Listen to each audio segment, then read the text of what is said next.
That breaking news, a package exploding at a FedEx facility in Texas, reportedly filled with nails. This is the fifth blast in the state in under a month. ABC's Marcus Moore is in Austin, has the latest for us. Good morning, Marcus.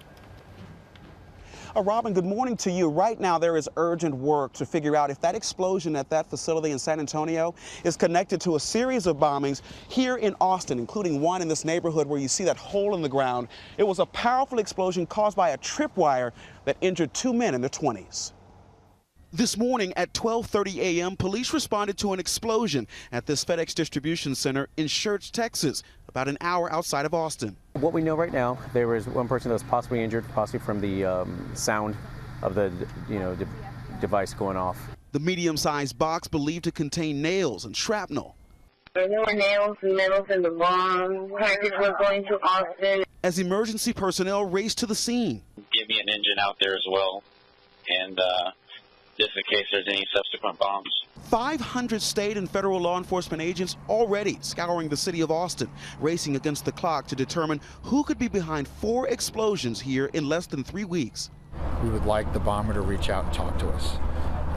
We think it's important to establish a dialogue to find out why is this happening. 2 people have been killed and 4 injured. The latest explosion appeared to mark a frightening new change in strategy. The suspect used a tripwire in this quiet residential neighborhood to detonate the bomb. 2 men in their 20s were badly hurt after crossing the wire Sunday night. When I heard it was a bomb, I was really distraught, and because it was one of our friends, one of our neighbors we've known for a really long time. There have been nearly 900 calls across the city about suspicious packages, leaving residents here on edge. Every bomber leaves a signature because they tend to make their devices the same way every time. And since the first explosion back on March 2nd, investigators have been trying to find any clues with these explosives to link it to the suspect, what they call trademarks, a unique piece of the bomb. That same work will be happening not only here in Austin, but also in San Antonio, David, where there is an urgent effort to figure out what caused that explosion at that FedEx facility. All right, Marcus Moore with the breaking developments for us this morning. Marcus, thank you. Let's get right to retired commander and chief inspector with the U.S. Marshals, Lenny DePaul. Lenny, always good to have you here for the breaking news. The first thing they're going to try to do is see if this was headed to Austin to see if they can connect it to these 4 other bombs. Correct. That's the determination at this point. And they got the best in the business downrange with ATF. They're responding to the scene. Was that device heading to Austin? So that's the million-dollar question. But, Commander, the other question, too, is the sophistication involved in these bombs. We know that the one that happened in the last 24 hours used a tripwire. What did that tell you? The sophistication is now at a different level. The first 3 we all know that ended up on these porches at these residences is one thing, but now you're putting these things on the street.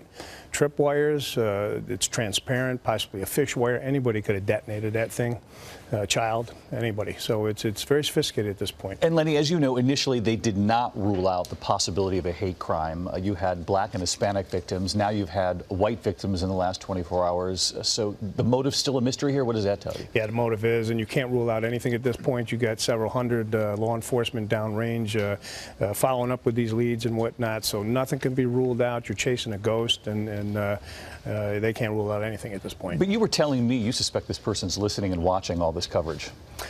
I think somebody's paying attention. I really do. I think they're throwing a curveball at law enforcement, possibly going after a residential area and planting this device in a residential area. These 2 guys happen to be walking down the street. They detonate this thing, and the public needs to remain vigilant. They got to keep their eyes and ears open and see something, say something, and do something.